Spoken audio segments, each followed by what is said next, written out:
నమస్తే జనభేరి న్యూస్ కు స్వాగతం. ముందుగా హెడ్లైన్స్. అమెరికా ఉపాధ్యక్షుడు జేడీ వ్యాన్స్ తో ఇజ్రాయెల్ ప్రధాని సమావేశం. దేశ భద్రత విషయంలో ఎవరిపైనా ఆధారపడమన్న నెతన్యాహు.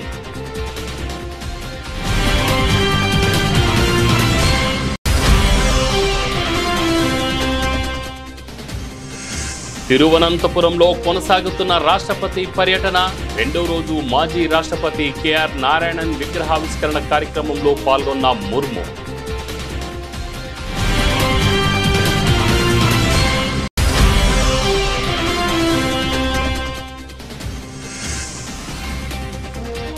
కేదార్నాథ్ ఆలయ ద్వారాలు మూసివేత.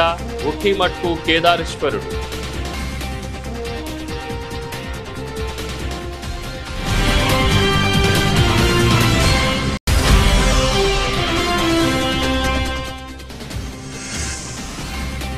మహాగఠబంధన్ సీఎం అభ్యర్థిగా తేజస్వి యాదవ్ వెల్లడించిన కాంగ్రెస్ పార్టీ సీనియర్ నాయకుడు అశోక్ గెహ్లాట్.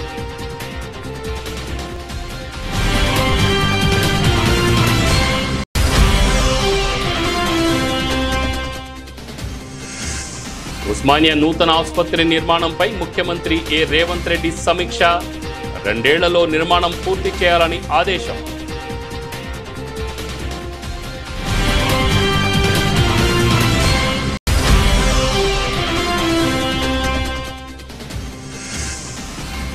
దుబాయ్లో పర్యటిస్తున్న ముఖ్యమంత్రి చంద్రబాబు. సిఐఐ రోడ్ షోలో పాల్గొని ఏపీలోని అవకాశాలను వివరించిన సీఎం.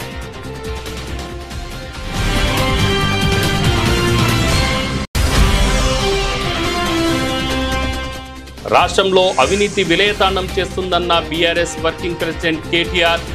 ఇందిరమ్మ రాజ్యంలో పారిశ్రామికవేత్తలు వ్యాపారులు చేసుకోలేకపోతున్నారని విమర్శ.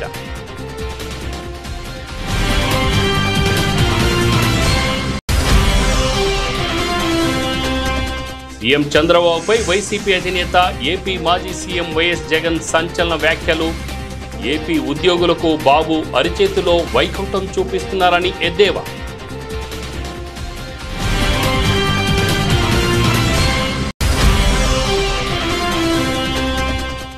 నారాయణగూడ సదర్ వేడుకల్లో పాల్గొన్న బీఆర్ఎస్ మాజీ మంత్రి హరీష్ రావు. పశువులను పూజించే జాతి ఒక్క తెలంగాణకు మాత్రమే సొంతమని వ్యాఖ్య.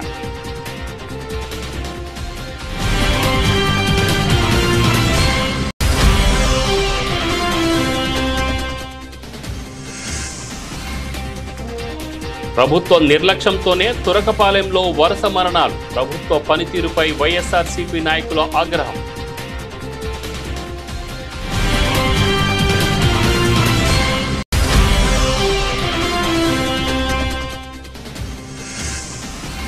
లాభాలతో మొదలైన సూచీలు.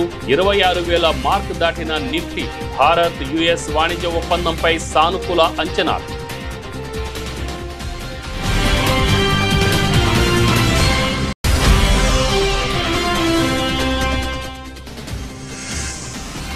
ఫౌజీగా రానున్న ప్రభాస్. బర్త్డే స్పెషల్ గా టైటిల్ పోస్టర్ విడుదల. పవర్ఫుల్ లుక్ తో ఆకట్టుకుంటున్న ప్రభాస్.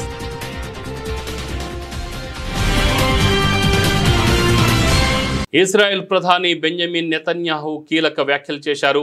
ఇజ్రాయెల్ తన భద్రతను తానే చూసుకుంటుందని ఆయన స్పష్టం చేశారు. ఇజ్రాయెల్ అమెరికా రక్షిత ప్రాంతం కాదు, మా భద్రతా నిర్ణయాలను మేమే తీసుకుంటామని ఆయన వ్యాఖ్యానించారు. గాజా కాల్పుల వివరణ ఒప్పంద పురోగతిపై చర్చించేందుకు నిన్న అమెరికా ఉపాధ్యక్షుడు జేడీ వ్యాన్స్తో ఆయన సమావేశమయ్యారు.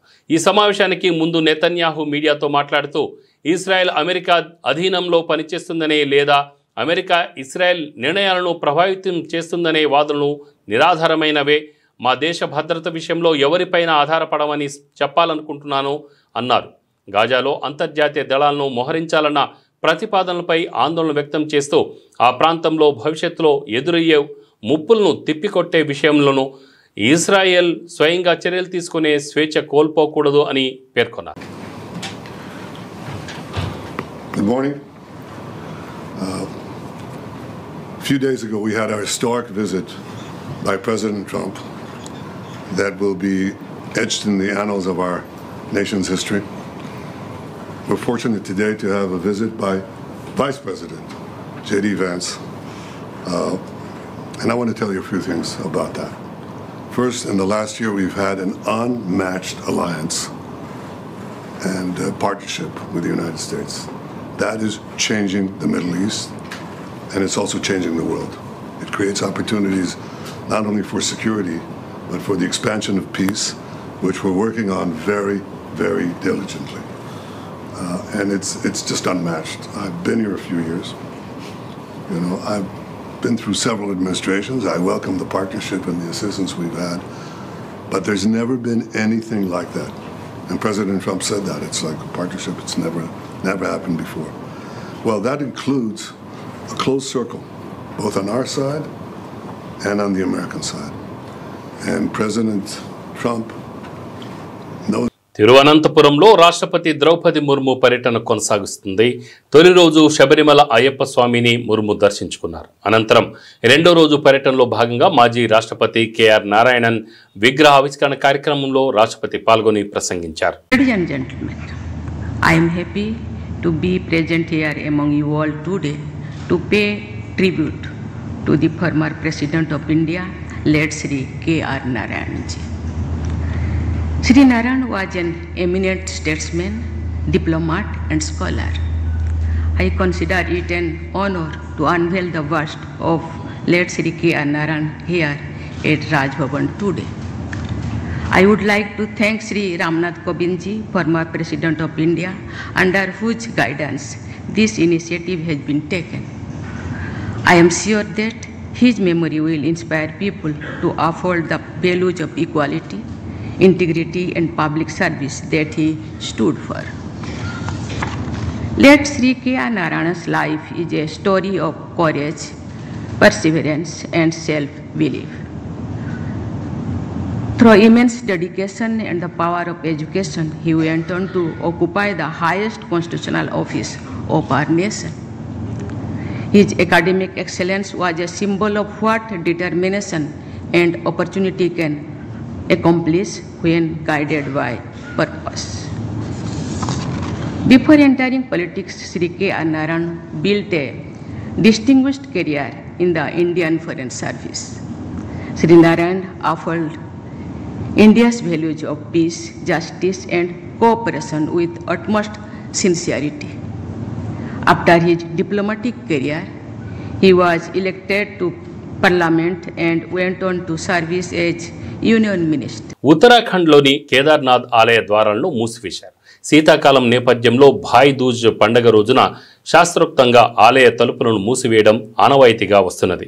ఆలయాన్ని మూసివేయనున్న నేపథ్యంలో పూలతో అందంగా అలంకరించారు. ఉత్తరాఖండ్ ముఖ్యమంత్రి పుష్కర్ సింగ్ ధామీ సైతం ఆలయానికి చేరుకొని స్వామివారిని దర్శించుకున్నారు.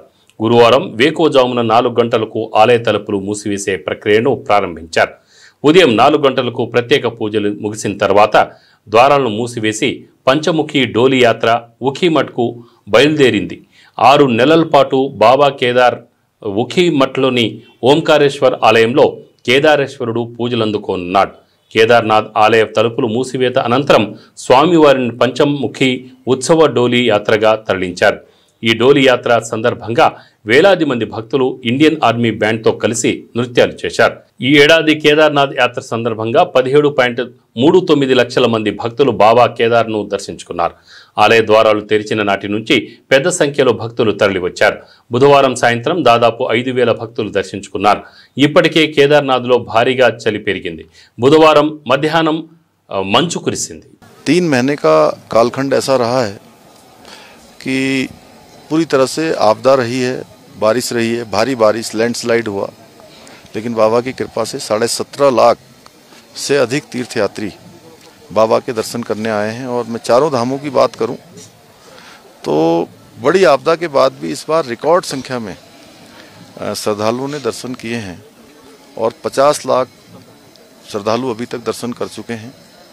अभी भगवान बद्री विशाल की यात्रा लगभग 1 माह तक आगे चलेगी और हमारा प्रयास होगा कि ये यात्रा भी भगवान बद्री विशाल की कृपा से, बाबा केदार की कृपा से अच्छे प्रकार से संपन्न हो।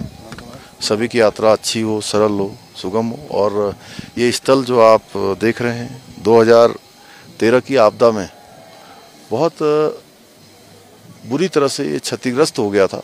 काफ़ी नुकसान इस परिसर का हो गया था, आसपास के क्षेत्रों का हो गया था। हमारे प्रधानमंत्री आदरणीय नरेंद्र मोदी जी के नेतृत्व में, उनके मार्गदर्शन में यहाँ पर नवनिर्माण और पुनर्निर्माण का कार्य चल रहा है। బీహార్లో మహాగఠబంధన్ తరఫున సీఎం అభ్యర్థిగా ఆర్జేడీ అగ్రనాయకుడు తేజస్వి యాదవ్ను ఎన్నుకున్నారు. ఈ విషయాన్ని కాంగ్రెస్ పార్టీ సీనియర్ నాయకుడు అశోక్ గెహ్లాట్ వెల్లడించారు. All India Congress committee Ashok గెహ్లాట్ను బీహార్ అసెంబ్లీ ఎన్నికల కోసం సీనియర్ ఎన్నికల పరిశీలకుడిగా నియమించింది. పార్టీ జాతీయ అధ్యక్షుడు మల్లికార్జున్ ఖర్గే అగ్రనాయకుడు రాహుల్ గాంధీలను సంప్రదించిన అనంతరం తేజస్వి యాదవ్ను ప్రతిపక్ష కూటమి తరఫు సీఎం అభ్యర్థిగా ఎన్నుకోవాలని నిర్ణయించామని గెహ్లాట్ పాట్నాలో నిర్వహించిన ప్రెస్ కాన్ఫరెన్స్లో చెప్పారు. अमित शाह जी से, इनकी पार्टी के अध्यक्ष जी से, क्या बताइए, हमारा नेता तो हो गया तेजस्वी यादव, आपका नेता कौन है बता दीजिए। इससे काम नहीं चलेगा कि नीतीश कुमार के नेतृत्व में चुनाव लड़ा जाएगा। अगला मुख्यमंत्री का उम्मीदवार आपका कौन है ये उनको बताना पड़ेगा, ये हमारी मांग है। और मांग क्यों है? इसलिए है, आपने देखा महाराष्ट्र के अंदर जो शिंदे थे वो मुख्यमंत्री तत्कालीन, इन नेताओं ने कहा शिंदे के लीडरशिप में चुनाव लड़ा जाएगा, मैसेज दिया गया ये मुख्यमंत्री बनेंगे और बाद में मुख्यमंत्री बना दिया और किसी को। यही बात लागू क्या हो रही है? अमित शाह जी आए, कहते चले गए, हम चुनाव के बाद में तय करेंगे मुख्यमंत्री कौन बनेगा हमारा।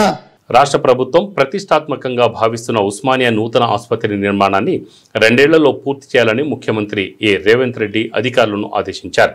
ఉస్మానియా నూతన ఆసుపత్రి నిర్మాణంపై తన నివాసంలో సీఎం సమీక్ష నిర్వహించారు. అవసరాలకు తగినట్లు అధునాతన వైద్య పరికరాలను సమకూర్చుకోవాలని, ఇందుకు సంబంధించి తగిన ప్రణాళికలు సిద్ధం చేయాలని అధికారులను సీఎం ఆదేశించారు. పనులు జరిగే సమయంలో స్థానికులకు ఇబ్బందులు లేకుండా చుట్టూ రోడ్ల నిర్మాణం చేపట్టాలని, అలాగే ఆసుపత్రికి వివిధ రహదారులను అనుసంధించే ప్రణాళికలు ఇప్పటి నుంచే రూపొందించాలని ఆర్ఎండ్బి అధికారులకు సూచించారు.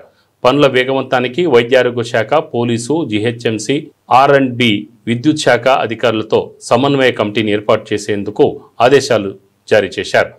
ఈ కమిటీ క్షేత్రస్థాయిలో పర్యటిస్తూ ప్రతి 10 రోజులకు ఒకసారి సమావేశమై ఏమైనా సమస్యలుంటే పరిష్కరించుకుంటూ పనులు వేగవంతంగా జరిగేలాగా చూడాలని అన్నారు.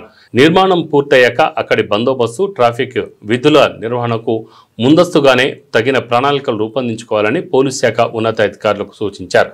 హైదరాబాద్తో పాటు వివిధ జిల్లాల్లో నిర్మాణంలో ఉన్న ఆసుపత్రులు, వైద్య కళాశాల నిర్మాణానికి సంబంధించి ప్రతి నిర్మాణానికి ఒక అధికారిని నియమించాలని సీఎం ఆదేశించారు. ఆంధ్రప్రదేశ్ను పెట్టుబడులకు స్వర్గధామంగా మార్చే లక్ష్యంతో సీఎం చంద్రబాబు దుబాయ్లో పర్యటిస్తున్నారు. రాష్ట్రంలో పెట్టుబడులను ఆకర్షించేందుకు సిఐఐ నిర్వహించిన రోడ్ షోలో ఆయన పాల్గొని ఏపీలోని అపార అవకాశాలను యుఏఈ పారిశ్రామికవేత్తలకు వివరించారు. ఈ సందర్భంగా ముఖ్యమంత్రి ఇచ్చిన పవర్ పాయింట్ ప్రజెంటేషన్కు విశేష స్పందన లభించింది. పారిశ్రామికవేత్తలు నిలబడి చప్పట్లతో స్టాండింగ్ ఓవేషన్ తమ అభినందనలు తెలిపారు. ఈ కార్యక్రమంలో చంద్రబాబు మాట్లాడుతూ, ఒకప్పుడు హైదరాబాద్ అభివృద్ధిలో మైక్రోసాఫ్ట్ కీలక పాత్ర పోషించింది. ఇప్పుడు అదే తరహాలో విశాఖపట్నం అభివృద్ధిలో గూగుల్ ప్రధాన పాత్ర పోషించనుంది. గూగుల్ సంస్థ విశాఖలో భారీ ఏఐ డేటా హబ్ను ఏర్పాటు చేస్తోంది. దీంతో విశాఖ భవిష్యత్ సాంకేతికతకు కేంద్రంగా మారనుంది అని స్పష్టం చేశారు. Growth engines, I told you very clearly, this is where we are moving. Now I am requesting all of you, 14th and 15th in Visakhapatnam Partnership Summit. One thing I want to promote investment, and at the same time I want to request you to come to Visakhapatnam and witness what is happening in India, what we are going to provide in Andhra Pradesh. Ultimately, I request our friend to bring here every person with proposal. At least one proposal. Seeing is belief. Come to Andhra Pradesh. You have seen my track record even earlier. We won't disappoint you. We will service utmost efficiently. Once you decide to invest in Andhra Pradesh, it will be our project. That means investor and government project. రాష్ట్రంలో అవినీతి విలయతాండం చేస్తున్నదని BRS working president KTR విమర్శించారు. గ్రామ స్థాయి నుంచి secretariat వరకు అక్రమాలు జరుగుతున్నాయని ఆరోపించారు. సీఎం రేవంత్ రెడ్డి వేల కోట్లు సంపాదిస్తే 100 కోట్లు సంపాదించుకోవడంలో మంత్రులు ఉన్నారని ధ్వజమెత్తారు. రాష్ట్రంలో తుపాకులతో బెదిరించే సెటిల్మెంట్ సెంటర్లు ఫుల్ అయ్యాయని, తూకాలు వేసే ధాన్యం కొనుగోలు కేంద్రాలు మాత్రం నిల్ అని ఆగ్రహం వ్యక్తం చేశారు. ఇందిరమ్మ రాజ్యంలో పారిశ్రామికవేత్తలు వ్యాపారాలు చేసుకోలేకపోతున్నారని విమర్శించారు. ఇది ఇందిరమ్మ రాజ్యం కాదని మాఫియా రాజ్యమని చెప్పారు. పార్టీ నేతలతో కలిసి తెలంగాణ భవన్లో కేటీఆర్ మీడియాలో మాట్లాడారు. బీజేపీ ఎట్లాగో అమ్ముడుపోయింది వీళ్ళకి. ముఖ్యంగా బీజేపీ కాంగ్రెస్ ఇలా జాయింట్ వెంచర్ గవర్నమెంట్ నడుపుతున్నాయి. ఇక్కడ అందరికీ తెలుసు అది. BJP Congress joint venture government నడుస్తుంది తెలంగాణలో. ఇది అక్షర సత్యం. నేను అడుగుతున్నా, బండి సంజయ్, అమిత్ షా ఎందుకు మాట్లాడతలేరండి? ఓపెన్గా ఇంత జరుగుతుంటే, ఐఏఎస్ అధికారులు రాజీనామాలు చేస్తుంటే, పారిశ్రామికవేత్తల తలకు తుపాకులు పెడుతుంటే, పోలీసు వాళ్ళను మంత్రులు తరిమి కొడుతుంటే ఇంటికి పోతే ఎందుకు మాట్లాడదు బీజేపీ? ఏం అడ్డం వస్తుంది మీ గొంతుకి? ఎందుకు మీ సిబిఐ లాంటి సంస్థలు ఎందుకు వస్తలేవు? సిబిఐకి జనరల్ కన్సెంట్ ఇచ్చిండ్రు కదా, రమ్మను, ఎంక్వైరీ చేయమనండి, సువమోటోగా తీసుకోమనండి. ఇవేవి కనబడవు. అందుకే నేను అంటున్నా, ఈ రాష్ట్రాన్ని కాపాడుకోవాలి అంటే ఇంకా బీజేపీ వల్ల కాదు, ఇంకెవడి వల్ల కాదు, కేవలం కేసీఆర్ గారి నాయకత్వాన్ని తిరిగి తెచ్చుకుంటే తప్ప ఈ విశృంఖల, ఈ దుర్మార్గ ముఠాలకు, ఈ అరాచక పర్వాలకు తెరదించాలి అంటే ప్రజల చేతుల్లో నా శక్తి ఉంది. సెటిల్మెంట్లకు అడ్డాగా మారింది ముఖ్యమంత్రిలని నేను చెప్తున్నాను. ఏం సర్దుబాటు ఇంతకీ? అంటే మా వాటా మీ వాటా కుదిరింది. చాలా విచిత్రం ఏంటంటే, మీ మీడియాలో ఒక వార్త వచ్చింది, నేను చూస్తాను, నవ్వుకున్నది. ఇదంతా టాస్క్ ఫోర్స్ పోలీసుల అత్యుత్సాహం వల్లే అంట. అంటే వాడు దోచుకున్నది బాగానే ఉంది, ఇప్పుడు తుపాకీ పంపింది బాగానే ఉంది, పారిశ్రామికవేత్తకు తుపాకీ పెట్టింది బాగుంది, కానీ పోలీసు వాడు దొంగ ఇంటికి పోతే మాత్రం తప్పైందంట. పోలీసు వాళ్ళు వాళ్ళ డ్యూటీ చేయబోయి దొంగ ఇంటికి పోయి దొంగను పట్టుకునే ప్రయత్నం చేస్తే మాత్రం పోలీసు వాళ్ళ అత్యుత్సాహం వల్ల జరిగిందంటే ఇదంతా. అంటే ఎంత చండాలం, ఎంత అరాచకంగా ఉందో ఈ రాష్ట్రం, ఈ పరిపాలన. ప్రజలు మొహం మీద ఉంచినా చివరికి తుడుచుకొని పోయేంత. నేను అడుగుతున్నా, రేవంత్ రెడ్డి కంటే బలహీనమైన ముఖ్యమంత్రిని ప్రపంచంలో మీరు ఎక్కడైనా చూసినరా? ఒక మంత్రి కుమార్తె నిన్ను సీదా అంటుంది ముఖం పట్టుకొని, నువ్వే తుపాకి ఇచ్చినావు అని. నువ్వు ఆ మంత్రిని తీసే దమ్ము కూడా లేదు నీకు. నువ్వేం ముఖ్యమంత్రివా? నాకు అర్థం కాదు. నువ్వు ముఖ్యమంత్రివా? గింత అసమర్థ, గింత పనికిమాలిన, నీ సొంత క్యాబినెట్లో పనిచేసే మంత్రికి నువ్వంటే గౌరవం లేదు. ఏ ఒక్క మంత్రికి లేదు, పని ఆమెకే కాదు, ఏ ఒక్కడికి లేదు. జూపల్లి కృష్ణారావు నీకు వ్యతిరేకంగా ఉత్తరమే రాసిండు, ఆయనని తీయలేవు. కోమటిరెడ్డి వెంకటరెడ్డి తెల్లారలేస్తే నేను పక్క తీసుకుపోయి తిడుతూనే ఉన్నాడు, ఆయనను ముట్టలేవు. నువ్వేం ముఖ్యమంత్రివా? నాకు అర్థం కాదు. ఒక్క మంత్రికి నువ్వంటే గౌరవం ఉందా? ఒక్క మంత్రి శాఖ మీద నీకు పట్టుందా? పంపకాల్లో వాటాల్లో పంచాయతీలు తప్ప ఏముంది చెప్పండి రాష్ట్రంలో? వైసీపీ అధినేత ఏపీ మాజీ సీఎం వైఎస్ జగన్మోహన్ రెడ్డి ముఖ్యమంత్రి చంద్రబాబుపై సంచలన వ్యాఖ్యలు చేశారు. 20 ఏళ్ల పాటు హైదరాబాద్తో చంద్రబాబుకు సంబంధం లేదని విమర్శించారు. హైటెక్ సిటీకి నాటి ముఖ్యమంత్రి నేదురుమల్లి జనార్దన్ శంకుస్థాపన చేయగా హైటెక్ సిటీ అభివృద్ధి తన వల్లేనంటూ బీరాలు పలుకుతున్నారని ఆరోపించారు. తాడేపల్లి నివాసంలో గురువారం ఏర్పాటు చేసిన మీడియా సమావేశంలో కూటమి పాలన, చంద్రబాబు వ్యవహార శైలిపై విరుచుకుపడ్డారు. చంద్రబాబు నిజాలను ఎప్పుడూ అంగీకరించారని తెలిపారు. ఏపీ ఉద్యోగులకు బాబు అరచేతిలో వైకుంఠం చూపిస్తున్నారని ఎద్దేవా చేశారు. ఎన్నికలయ్యాక ఉద్యోగులకు మెరుగైన పీఆర్సీ, ఐఆర్ గురించి అనేక వాగ్దానాలు చేశారని గుర్తు చేశారు. ఉద్యోగులకు జీపీఎస్ లేదు, ఓపీఎస్ లేదని ఉద్యోగులను మోసం చేసి వికృత ఆనందం పొందుతున్నారని ఆరోపించారు. చంద్రబాబు నాయుడు అనే వ్యక్తికి నా సిగ్గు, నా లజ్జ ఏమీ లేవు. సిగ్గన్నా ఉంటే కొంచెం ఏదన్నా చెప్తే సిగ్గుపడతాడు అనుకోవచ్చు. లజ్జన్నా ఉంటే కనీసం సరే అషేమ్డ్గా ఫీల్ అవుతాడని చెప్పని అనుకోవచ్చు. అషేమ్డ్గా ఫీల్ అయ్యేది లేదు, సిగ్గు అంతకన్నా లేదు. సో ఎంబారెస్మెంట్ లేదు, అషేమ్డ్గా ఫీల్ అయ్యేది లేదు. అధికారంలో ఉన్న చంద్రబాబు నాయుడు పాలన ఒకవైపున గాలికి ఎగిరిపోయినట్టుగా కనిపిస్తుంది. మరోవైపున రాష్ట్రంలో ఒక యాడ్ ఏజెన్సీ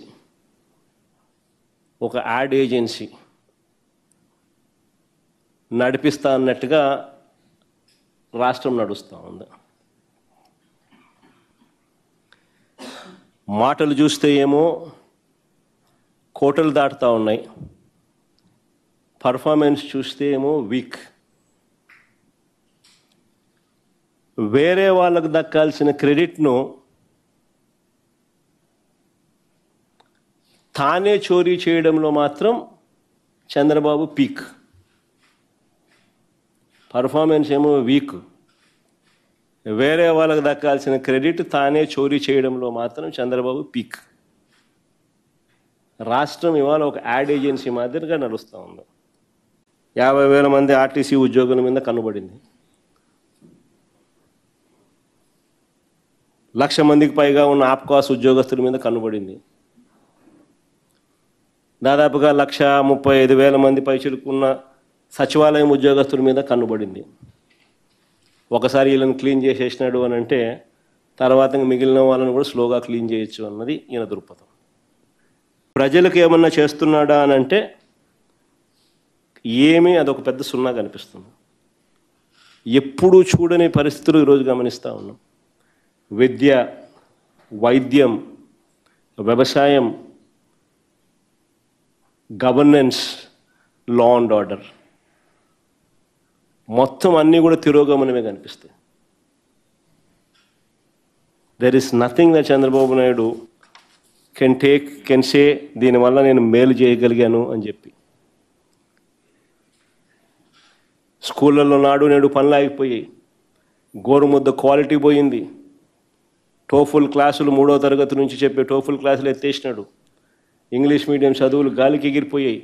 8వ తరగతి పిల్లలకి ఇచ్చే ట్యాబులు ఆగిపోయినాయి. పుష్పాలను పూజించేది బతుకమ్మ పండుగని, పశువులను పూజించే జాతి ఒక్క తెలంగాణకు మాత్రమే సొంతమని బీఆర్ఎస్ మాజీ మంత్రి హరీష్ రావు అన్నారు. హైదరాబాద్లోని నారాయణగూడ సదర్ వేడుకలో ఆయన పాల్గొని మాట్లాడారు. యాదవ్ సోదర సోదరీమణులకు సదర్ శుభాకాంక్షలు తెలిపారు. ముఖ్యంగా సదర్ అంటే ఒక ప్రత్యేకత అని, యాదవ్ జాతి దీపావళి సందర్భంగా దున్నలను పూజించే గొప్ప సంస్కృతికి ఈ పండుగ చిహ్నమని పేర్కొన్నారు. దీపావళి అంటేనే మహాలక్ష్మి, లక్ష్మీ దేవతకు పూజిస్తామని, యాదవులకు లక్ష్మి అంటే పాలు అని తెలిపారు. మరి ఆ పాలను ఇచ్చినటువంటి పాడి వంటి దున్నలను పూజించేటువంటి గొప్ప సంస్కృతి మన హైదరాబాద్కు మాత్రమే దక్కిందని కొనియాడారు. అధికారికంగా జరిపిస్తామని మాటకే పరిమితమైంది తప్ప ఏ ఒక్క చిన్న ఏర్పాటు కూడా చేయలేదు. పోయిన సంవత్సరం చేయలేదు, ఈ సంవత్సరం కూడా చేయలేదు. ఇలా నిర్వాహకులను అడిగితే వాళ్ళే చెప్తారు. బట్ ఏది ఏమైనా ఈరోజు కేసీఆర్ గారికి యాదవులంటే ఎంత ప్రేమో, ఎంత గౌరవమో మీ అందరికీ తెలియదు కాదు. కేసీఆర్ గారి ప్రభుత్వంలో మంత్రులుగా ఉన్నారు, 4 ఎమ్మెల్యేలు ఉన్నారు, రాజ్యసభ సభ్యులు ఉన్నారు, శాసన మండలిలో ఉన్నారు, కార్పొరేషన్ చైర్మన్లు ఉన్నారు. ఇలా ఏందో పరిస్థితి నాకంటే ఎక్కువ మీకే తెలుసు. ప్రభుత్వ వైఫల్యం, అసమర్థత పాలన కారణంగానే తురకపాలెం గ్రామంలో వరుస మరణాలు సంభవిస్తున్నాయని, 6 నెలలైనా ప్రభుత్వంలో చలనం రావడం లేదని వైఎస్ఆర్ కాంగ్రెస్ పార్టీ నాయకులు ఆగ్రహం వ్యక్తం చేస్తున్నారు. గుంటూరు ప్రభుత్వ ఆసుపత్రిలో చికిత్స పొందుతున్న తురకపాలెం గ్రామానికి చెందిన శీలం సలోమి అనే మహిళను పరామర్శించిన అనంతరం వారు మీడియాతో మాట్లాడారు. రాష్ట్ర రాజధాని అమరావతికి సమీపంలో ఉన్న ప్రభుత్వం పట్టించుకోవడం లేదని, రాష్ట్ర ప్రభుత్వానికి చేతకాకుంటే కేంద్ర ప్రభుత్వం సాయం తీసుకోవాలని సూచించారు. మృతుల కుటుంబాలకు ₹1,00,00,000 ఆసుపత్రిలో చికిత్స పొందుతున్న వారి బాధితులకు 25 లక్షల రూపాయలు పరిహారం చెల్లించాలని డిమాండ్ చేశారు. తక్షణం గ్రామంలో శాశ్వతంగా హెల్త్ క్యాంప్ ఏర్పాటు చేసి అందరికీ పరీక్షలు చేయాలని కోరారు.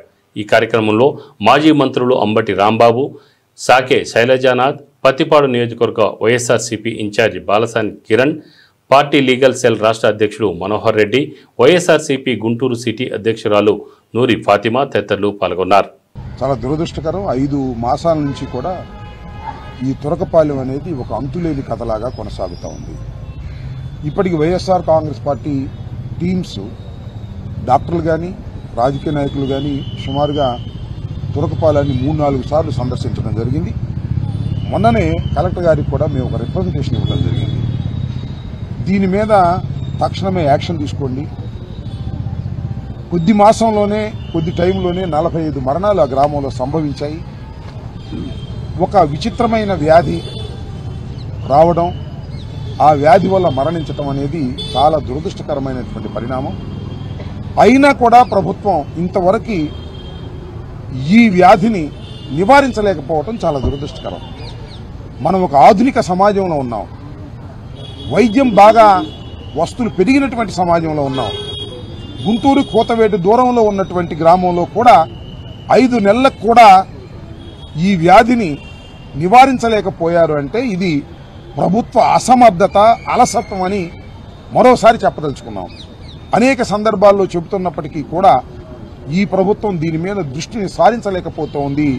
ఇది చాలా దురదృష్టకరమైన పరిణామం. దీని మీద తక్షణమే ఇప్పటికైనా నిద్రపోతున్నటువంటి ప్రభుత్వం లేచి వారికి రక్షణ కల్పించవలసిన అవసరం ఉన్నది. అక్కడ అనేక చర్యలు తీసుకోవాల్సిన అవసరం ఉందని మరొకసారి ఈ సులామి అనే మహిళ ఆరోగ్యం దెబ్బతినేటటువంటి పరిస్థితుల్లో మేము వచ్చి పలకరించి ప్రభుత్వానికి హెచ్చరిక చేద్దామనే ఉద్దేశంతో మేము రావడం జరిగింది. ప్రభుత్వం ఇప్పటికైనా సరైన సక్రమమైనటువంటి వైద్యం అందించాలి, తగిన చర్యలు తీసుకోవాలని మరొకసారి డిమాండ్ చేస్తున్నాం. ప్రపంచ మార్కెట్ల నుంచి మిశ్రమ సంకేతాలు ఉన్నప్పటికీ భారత స్టాక్ మార్కెట్లు ఈరోజు ట్రేడింగ్ను భారీ లాభాలతో ప్రారంభించాయి. ముఖ్యంగా ఐటీ షేర్లలో వెల్లువెత్తిన కొనుగోలు మద్దతుతో సూచీలు ఉత్సాహంగా కదిలాయి. భారత్, అమెరికా మధ్య త్వరలో వాణిజ్య ఒప్పందం కుదర్చొచ్చన్న సానుకూల అనుమానాలు మదుపరుల్లో కొత్త ఉత్సాహాన్ని నింపాయి. ట్రేడింగ్ ప్రారంభంలో బీఎస్సీ సెన్సెక్స్ 727.81 పాయింట్లు పెరిగి 85,154.15 వద్దకు చేరుకుంది. అలాగే ఎన్ఎస్సి నిఫ్టీ 188.6 పాయింట్లు లాభపడి కీలకమైన 26,000 మార్కును అధిగమించి 26,057.20 వద్ద ట్రేడ్ అవుతోంది. మార్కెట్ నిపుణుల అంచనా ప్రకారం నిఫ్టీకి తక్షణ లక్ష్యం 26,186 వద్ద ఉందని, ఆశావహ దృక్పథంతో 26,800 స్థాయికి చేరే అవకాశం ఉందని తెలిపారు. అయితే 25,780 వద్ద మద్దతు ఉందని, మార్కెట్ ఒక్కసారిగా పడిపోయే అవకాశం తక్కువని వారు విశ్లేషించారు. రంగాల వారీగా చూస్తే నిఫ్టీ ఐటీ ఇండెక్స్ 1.84% లాభంతో టాప్ గెయినర్గా నిలిచింది. బీఎస్సీలో ఇన్ఫోసిస్, హెచ్సిఎల్ టెక్ మహీంద్రా వంటి ఐటీ దిగ్గజాల షేర్లలో బలమైన కొనుగోలు కనిపించాయి. మరోవైపు నిఫ్టీ రియాలిటీ సూచి స్వల్పంగా 0.08% నష్టపోయింది. బజాజ్ ఫిన్సర్వ్, మారుతి, పవర్ గ్రిడ్ వంటి షేర్లు నష్టాల్లో పయనించాయి. రెబల్ స్టార్ ప్రభాస్ తన 46వ పుట్టినరోజు సందర్భంగా అభిమానులకు అదిరిపోయే కానుకిచ్చారు. ఆయన హీరోగా హను రాఘవపూడి దర్శకత్వంలో తెరకెక్కుతున్న చిత్రానికి ఫౌజీ అనే టైటిల్ను ఖరారు చేశారు. ఈ మేరకు నిర్మాణ సంస్థ మైత్రి మూవీ మేకర్స్ గురువారం అధికారికంగా ప్రకటించింది. దీనికి సంబంధించిన టైటిల్ పోస్టర్ను సోషల్ మీడియాలో విడుదల చేయగా అభిమానుల నుంచి విశేష స్పందన లభిస్తోంది. గురువారం ప్రభాస్ పుట్టినరోజును పురస్కరించుకొని నిర్మాణ సంస్థ ఈ ప్రకటన చేసింది. చరిత్రలోని మరుగుపడిన అధ్యాయాల నుంచి వస్తున్న ఒక సైనికుడి సాహస గాథ ఇది. రెబల్ స్టార్ ప్రభాస్కు పుట్టినరోజు శుభాకాంక్షలంటూ పోస్టర్ను పంచుకుంది. ఈ పోస్టర్లో ప్రభాస్ పవర్ఫుల్ లుక్లో కనిపిస్తుండగా ఆయన వెనుక బ్రిటిష్ జెండా మంటలో కాలిపోతున్న దృశ్యం సినిమాపై అంచనాలను పెంచుతోంది. బులెటిన్ ముగించే ముందు ముఖ్యాంశాలు మరొకసారి. అమెరికా ఉపాధ్యక్షుడు జేడీ వ్యాన్స్తో ఇజ్రాయెల్ ప్రధాని సమావేశం. దేశ భద్రత విషయంలో ఎవరిపైన ఆధారపడమన్న నెతన్యాహు.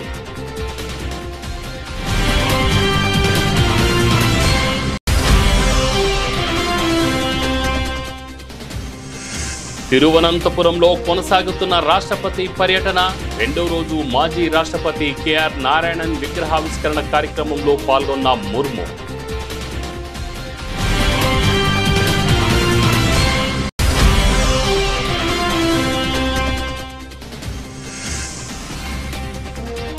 కేదార్నాథ్ ఆలయ ద్వారాలు మూసివేత. ఒక్కిమట్టు కేదారేశ్వరుడు.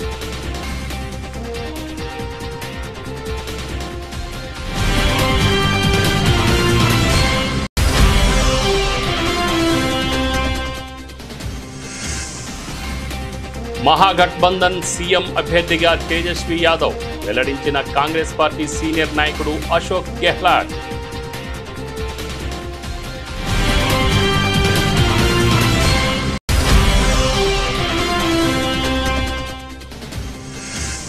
ఉస్మానియా నూతన ఆసుపత్రి నిర్మాణంపై ముఖ్యమంత్రి రేవంత్ రెడ్డి సమీక్ష. 2 ఏళ్లలో నిర్మాణం పూర్తి చేయాలని ఆదేశం.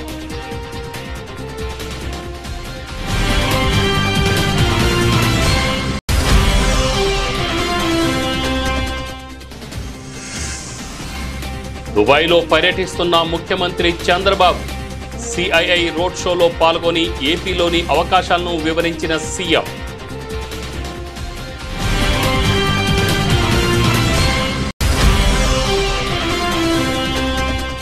రాష్ట్రంలో అవినీతి విలయతాండం చేస్తుందన్న BRS working president KTR. Indiramma రాజ్యంలో పారిశ్రామికవేత్తలు, వ్యాపారులు చేసుకోలేకపోతున్నారని విమర్శ.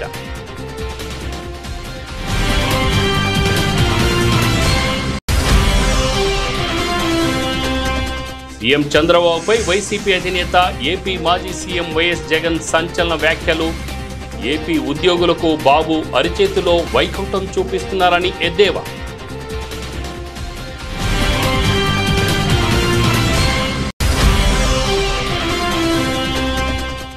నారాయణగూడ సదర్ వేడుకల్లో పాల్గొన్న బీఆర్ఎస్ మాజీ మంత్రి హరీష్ రావు. పశువులను పూజించే జాతి ఒక్క తెలంగాణకు మాత్రమే సొంతమని వ్యాఖ్య.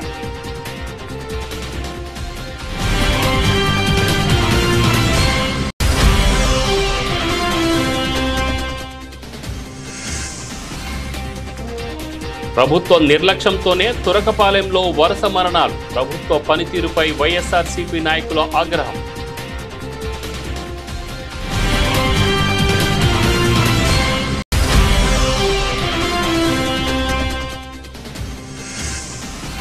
లాభాలతో మొదలైన సూచీలు 26,000 మార్కు దాటిన నిఫ్టీ.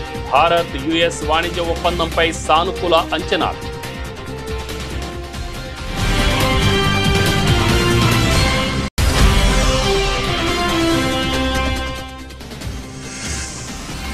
ఫౌజీగా రానున్న ప్రభాస్. బర్త్డే స్పెషల్ గా టైటిల్ పోస్టర్ విడుదల. పవర్ఫుల్ లుక్ తో ఆకట్టుకుంటున్న ప్రభాస్.